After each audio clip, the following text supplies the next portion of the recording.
Fala pessoal, vou fazer uma análise aqui dos principais ativos hoje que teve esse pump nas regiões de compra, regiões de venda, pontos de importância aqui para os principais ativos, tá?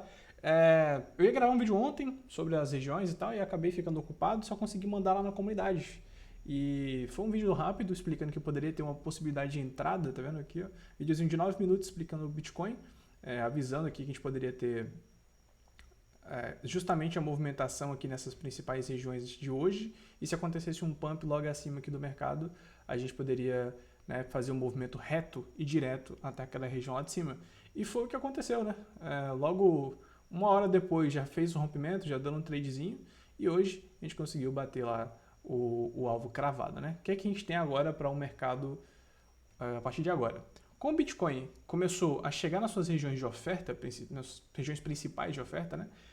Já começa a ter um viés um pouco mais otimista do que antes. A gente já tinha um viés bastante otimista, só que agora muito mais. Porque com toda essa movimentação que tem acontecido desde desse último fundo que ele deixou mostrando interesse, que tinha comprador, ninguém acreditaria que o Bitcoin ia fazer uma movimentação tão rápida assim, tá? Óbvio, a gente faz uma análise ali, tá, mas ninguém achava que seria tão rápido, que aconteceria 2 pumps logo assim. Só que esse último movimento já estava dando indício que a gente teria mais interesse comprador que vendedor, e esse pump aqui foi esperado, né? Tanto que eu mandei análise pessoal. E agora, o que a gente tem? Né? Nossas bases de preços mais importantes do Bitcoin nesse momento vai ser aqui por volta do 93.200, né? Então, assim, para quem estava trabalhando na casa do 80 mil, isso aqui é absurdo, isso aqui é maravilhosamente absurdo. Então, a gente vai estar trabalhando aqui na região extremamente importante, onde a gente tem... deixa eu pegar a canetinha aqui, só um segundo. Aqui. Onde a gente tem bastante interesse do mercado em venda aqui acima, né, que foi a última região que ele está deixando aqui agora. E se alguém continuar comprando, né, se continuar essa injeção de demanda a mercado e as pessoas continuarem ofertando cada vez mais acima, a gente pode sim começar a ter ofertas acima dos 105 mil e quem sabe até perder o nosso topo histórico aqui lá perto do 110, né? O meu alvo para o Bitcoin, caso aconteça uma movimentação mais forte, é os 114 mil, tá? 114 e 100, mais ou menos. E a nossa base de preço nesse momento será aqui por volta dos 93, como eu comentei.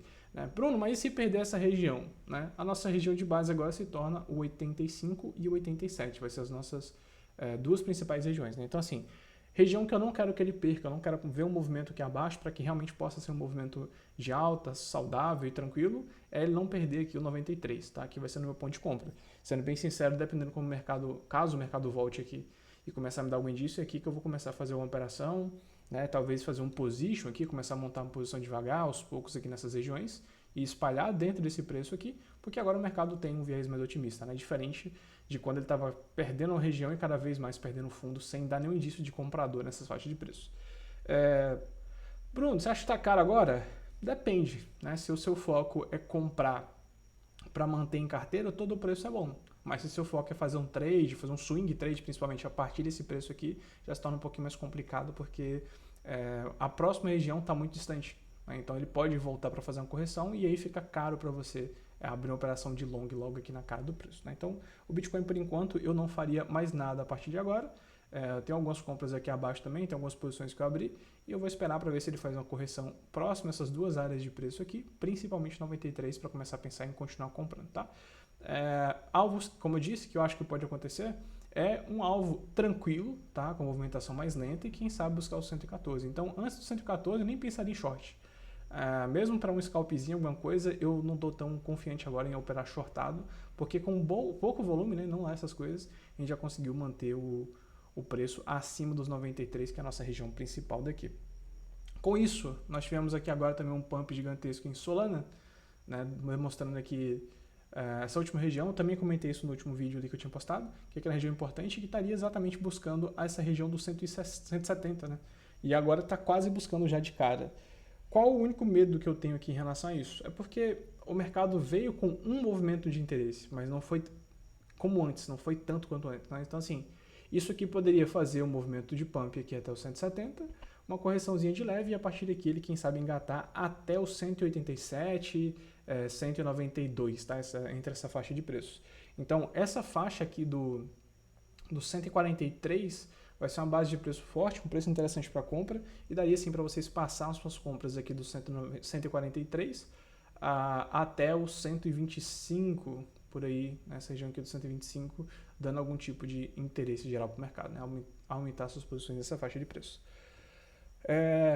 Eu não opero altcoins, tá? Então eu vou passar aqui porque eu sei que vocês gostam das análises, mas eu não opero. Mas a gente teve aqui, por exemplo, a Ethena dando um pump da última região de fundo até a região de interesse aqui do 36. A gente não tem ainda um viés altista e tal, mas essa movimentação com bastante volume no fundo do preço aqui começa a demonstrar algum tipo de interesse. Então se ele perdeu 36, né, 37, perdeu 37, dá para começar a pensar aí em quem sabe abrir uma posição no ativo, com um stop mais curto e ter uma simetria bacana. E quem sabe tendo aí a 47, quem sabe a 67, né? Seria um preço interessante aqui também. A Cook também hoje deu uma reagida leve, mas bem menos do que o restante. Só que ela formou base de preço naquelas regiões que eu tinha marcado aqui no último vídeo que eu postei com vocês, que era a região difícil, se perdesse isso aqui era fundo do poço. Aí ela permaneceu, isso é um bom sinal. A Virtual, que foi outra também que eu tinha demarcado com vocês essas duas regiões, né, na região aqui por volta do 1 e pouco e depois a região dos 50. Ela chegou a quase, né, perder toda a região ali dos 50 e agora ela fez um pump de volta na região e continua a sua movimentação. Pô, Bruno, você acha que o mercado pode daqui já engatar uma alta, compensa sair comprado aqui? Cara, sinceramente, eu não faria uma compra agora, tá? Não faria uma compra aqui agora não. Como ele deu esse indicativo aqui de alta e tal, seria uma operação, né? Se você pensar em fazer uma compra, seria uma compra aqui com stop nesse fundo. E esse fundo aqui ele é bem sensível, porque foi uma movimentação meio que forçada, digamos assim. Então saiba que o risco é complicado. Seria um ativo mais para operação mais tranquila, com stop ao fundo, acreditando que ele não vai mais perder fundo, que ele possa voltar pelo menos até o 3,67. Tá? Estou falando graficamente, tá, pessoal? Não estou falando aqui para vocês fazerem isso aqui, estou falando por questão de gráfico. Falando graficamente, essa aqui vai ser a nossa próxima região de alvo aqui da virtual, caso aconteça um pump. A XBT, né, fez a mesma coisa, então dá na mesma. E uma que hoje me perguntaram bastante também foi a SPEC USDT. Deixa eu botar aqui da Bybit. A SPEC, ela está fazendo a movimentação na mesma região que eu tinha marcado com vocês há um bom tempo atrás, que foi quando eu falei que não iria ficar falando tanto assim desses ativos aqui no canal. Porque com essa movimentação que ela sempre dava um pump, já havia um dump muito maior, com muito mais oferta a mercado, as pessoas vendendo o que tinha para vender, a movimentação era perigosa, né? Então quando ele fez essa movimentação que acima ainda comentei, no último vídeo que eu mandei pro pessoal da comunidade, que poderia acontecer esse dump, e foi o que rolou, né? Então, assim, tá dentro dos parâmetros normais aqui. Se você tá pensando aqui, no SPEC, quando é que ela vai subir e tal, saiba que o ponto base de SPEC aqui, ponto alvo é 4 dólares, né? E essa região de fundo que ela tem aqui é o último ponto que ela tem. Se ela perde essa região aqui de fundo completa aqui da SPEC, não tem o que segurar. Então, Bruno, eu quero comprar, o que você acha? Eu não vejo motivo pra você fazer isso, tá? Mas se for pensar, o melhor preço é esse, porque perder aqui já era, não tem mais o que fazer. Então, o alvo de 4 dólares seria completamente aceitável, né? O de 3,30 ali, de aquele que testou, também tá interessante, mas eu não vejo motivo para você encarar a SPEC se a gente tem outras oportunidades aqui. Ethereum fez um pump da região na que eu estava de base, que eu até comentei, mas ela já passou reta, né? Não fez nenhuma pausa aqui no 1.900 e foi direto até o 2.200 aqui. As regiões de Ethereum, agora que ele fez essa movimentação um pouco mais forte, que tem alvo, é essa região agora dos 2.500, né, como a região principal aqui do movimento. Então, se ele permanecer nesse pump direto, a gente pode começar a ver algum tipo de reação aqui. Então, ainda está um preço que pode movimentar. Se você está comprado, faz sentido você manter essa posição da SPEC aqui, né? A outra também que movimentou bastante, cadê? A Pendle, né? A Pendle fez a movimentaçãozinha em cima daquela região, voltou para testar, ficou brincando e hoje ela deu uma reagida de novo.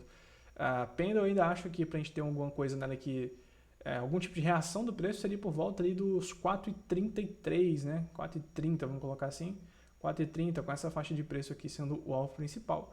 Então ela tem espaço para subir sim, caso você tenha comprado. Eu acho que vale a pena sim manter uma posição aqui de mais longo prazo. Principalmente essa região agora que ela tá, que é a região que o mercado vai e está voltando por falta, né? Ninguém tá comprando tão caro.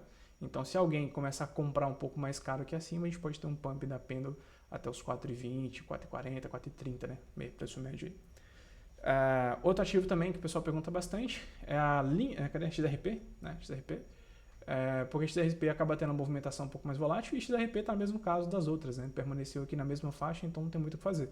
Alvo de XRP para mim seria só ali por volta de 2.590, né? Mais ou menos 3. Essa faixa aqui, mas eu não faria uma operação nela nesse momento, por mais que as regiões de venda estejam bastante distantes. Por que eu não faria uma região de compra? Desculpa. Porque a gente tem outros ativos mais voláteis nesse momento, tá? Mas, Bruno, você acha que compensa? Acho, tá? Se fosse pensar num tradezinho aqui com uma entrada agora, com um stopzinho aqui abaixo, a gente poderia carregar uma posição, sentir algum efeito aqui e quem sabe a gente ter algum tipo de reação do preço lá por volta dos 3, e aí sim a gente teria um tradezinho, né? Então eu daria um risco aqui de, 1,5 para 1, alguma coisa do tipo assim. Então vale a gente se arriscar, né? Fora isso, só o básico, né?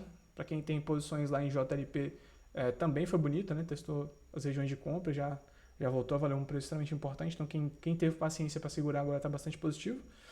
Ronin, foi outro ativo também que o pessoal me perguntou. Ronin permanece no mesmo esquema da SPEC, então não tem sentido nenhum eu falar alguma coisa sobre Ronin, tá? E a BNB, que é uma que eu gosto bastante de fazer trade, permanece no nosso range aqui, tá? Então, por enquanto, fico tranquilo, mas se aumentar aqui do nada a demanda, o pessoal começar a comprar aqui, vale um tradezinho com saída lá no 701, beleza?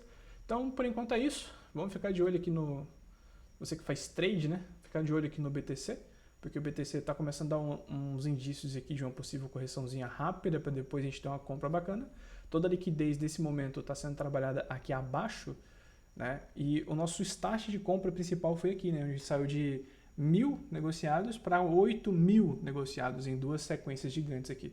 Então, nosso preço de base serão esses preços aqui. Se o mercado começar a dar algum tipo de informativo a queda aqui para poder liquidar esse pessoal aqui, a gente pode ter uma quedinha para fazer um scalping, né, no curto prazo. E a partir daqui, talvez eu comece a pensar em algum tipo de compra, né? Perdendo a região ali dos 103.300, mais ou menos. 103.300, eu começo a pensar em alguma compra para poder tentar surfar a movimentação até as regiões dos 104 e os 105 lá em cima. E se ele vier, né, começar a dar algum indício de venda aqui, eu vou pensar em fazer um scalpzinho rápido, tentando fazer uma saída até a base de preço. Esse scalp eu estou um pouco mais receoso, talvez eu até espere, né, e comece a fazer uma operação de compra um pouco mais tranquila a partir daqui. Se você quiser aprender sobre trade, aprender como fazer scalp, entender gráfico de fluxo, gráfico de volume, essas coisas, eu vou deixar o link da comunidade aqui na descrição, tá? Dentro da comunidade eu mando análises, essas atualizações aqui são a mesma coisa que eu estou fazendo aqui com vocês, só que com um pouquinho mais técnico, explicando os pontos interessantes de curto e médio prazo. Então, é isso. Comenta aqui qual ativo desses que eu analisei aqui com vocês. Vocês estão posicionados ainda das altcoins, dos principais ativos como Ethereum e coisa assim, que eu sei que vocês estão aí agoniados e agora o mercado começou a dar um suspiro bacana, tá? Então, é isso. Comenta aqui, ajuda a engajar o canal aí e tamo junto.